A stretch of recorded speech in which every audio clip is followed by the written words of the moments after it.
Look at these fields of corn, and you can see all the fruit on the corn there, all written off. I mean, the Thai government are fantastic. They do compensate the farmers, but it's not a lot. I think it's only about 1,000 baht a rye, which is about $40 an acre. Not a lot. Travesty. Well, here we are in the barn, and I'm here with all my equipment.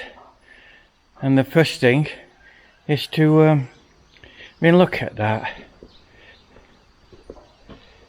It's the acid in the you know what that writes the steel off. But you would have done something with it, wouldn't you? Well, you would and I would, but you know. Anyway, first job is to mark out where we're going to drill. So I'll get some chalk and a measure and we'll crack on with that.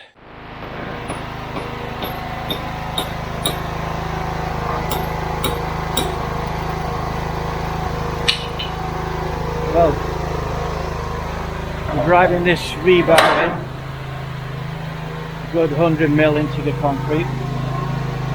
We put a slight bend on the top, and then we're going to weave lateral 9 mil through it, and then we're going to put 12 mil on the outside of the columns and weld those to the columns, and then cast concrete in between, and the concrete will be 30 centimeters by 30 by 30, so effectively a foot cube going all the way right down to tie all the columns together. That's the plan, Stan. And look at Loch Leo, all that debris coming down from the jungle. It rained again last night, but thankfully not too much. All that debris would eventually get to the spillway and block up the net if I hadn't made my contraption.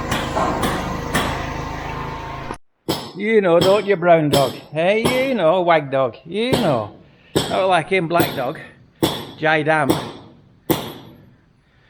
Well, it's all the drilling's in, and Ping's driving in the rebar.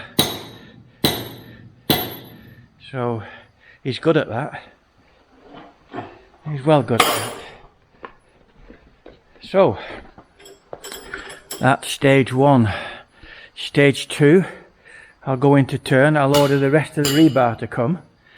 That will be delivered probably tomorrow, no rush. Get that installed in, and then we've got to crack on with our shuttering and get ready for the concrete. But first, got to clean off all these rotten sections. Gonna scrape all this off, brush it all off, and then once they're clean, they're going to be coated with bitumen to help stave off any more rot. But it will tie the entire lot in together. And then on the outside, there's enough room on the outside for me to get built with block a feeding trough all the way along. So I want to put stalls all down here, and feeding troughs and water, so the cattle will go out into that paddock behind, but that's all they'll do. Paddock and here, no more going down grazing. That pasture is going to be for growing food and bringing it to the barn. That way the cattle will be fed all year round, and there'll be little fatties instead of twiggies. You've got to be my age to know who Twiggy was. Twiggy was an ultra thin model, hence her name Twiggy. I can't remember her real name. I do know it, but I can't bring it to mind. Anyway, there you go. So, off to turn to order some more materials. Cracking on. This generator is a 3.8 petrol generator, 3.8 kilowatt. Really good. I bought it to build the barn for the welder. If I had my time over again, I'd get a 6 kilowatt.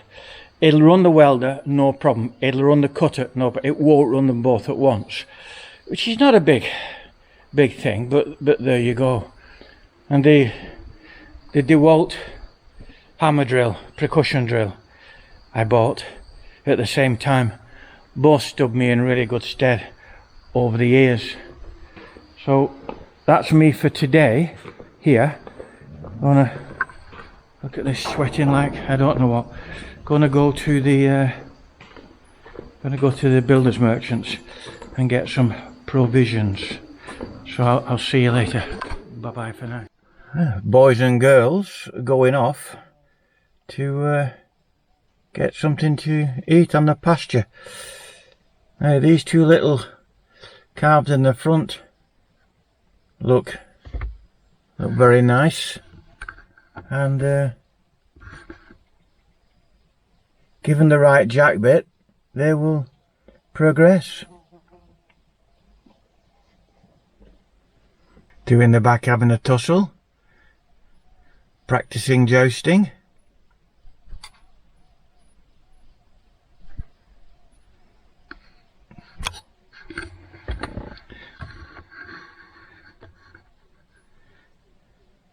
And a new little heifer coming through. She looks like a yearling.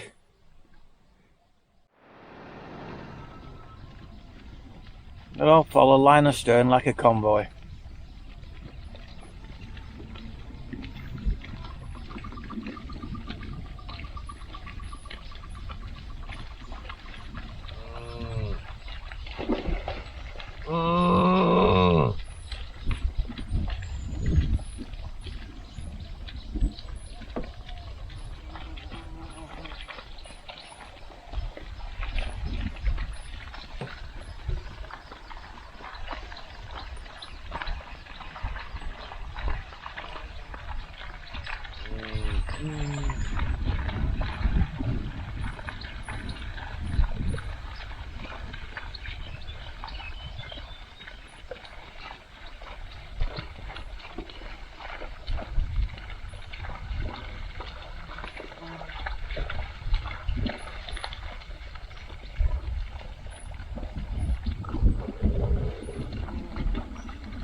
Well, as they say in Wigan, it's a top coat warmer in this shed. Sun on the roof. And we had another night without rain, so the roads are quite a bit drier. So today, I'm going to put the second part of the steel fixing in. And then, once I've got all that in, I'm going to clean off these legs and get them painted with bitumen, ready to put some shuttering up and pour. Now then, yesterday's video, hello brown dog, yesterday's video on the silaging, some very good well-meaning comments along the lines of, why are you bothering? You know they won't change. You've lost enough money at the farm. Stay at home, do what you do, save your brass. Well, they are good points, well made. However, if I stay at home, then this building will collapse. And I spent a lot of money building this building. So it will collapse when we get the heavy, strong winds. So I need to put this in. Now the other thing is, I've no choice but to do this. But the other thing is simply this. I look at the cattle, and even in the wet season, the cattle are not effectively in good condition. Now, somebody said, sell the farm, sell the cattle, sell the farm. Good advice. But why am I bothering again? Let's just perhaps say I'm an eternal optimist. Not a sure optimist, an optimist. And I don't know, I just think, as difficult as the ties can be, there's got to be a better way. And when I set out with this program of the farm, I had a clear method in mind. And the method was simply keeping animals in Thailand is extremely hard work financially. The reason for that is that proving a bag food, as my granddad and my uncle would call it, both farmers, that bought food is extremely expensive, and it's just, you just can't do it. It's just not worth it. So producing your own food. So hence May already had this land when I married her, and she had 10, 20, she had about 26, 28 rye, maybe 30 rye, which she owned. And I bought an extra 7 rye next to the river. And in that land, I'm going to plant corn and Napier. Now, to buy seed corn, it's only 50 baht a kilo, so it's hardly a lot of money. But if I can just start the silaging and show the brothers Grimm that, I mean, I call them that, and that's really unkind, because they are what they are. They're hunter-gatherers, they're not farmers. And that was my mistake, for thinking that they would change. So I need to show them by example and prove the point, and get them to follow a method, hopefully. We will see. Right, I've got here 5 lengths of 9mm steel and 10 lengths of 10mm steel. Oh, this was so fun. I went into the builder's merchants yesterday, and Guang, the owner's daughter, speaks relatively good English, and so she came to me and I said that I want rebar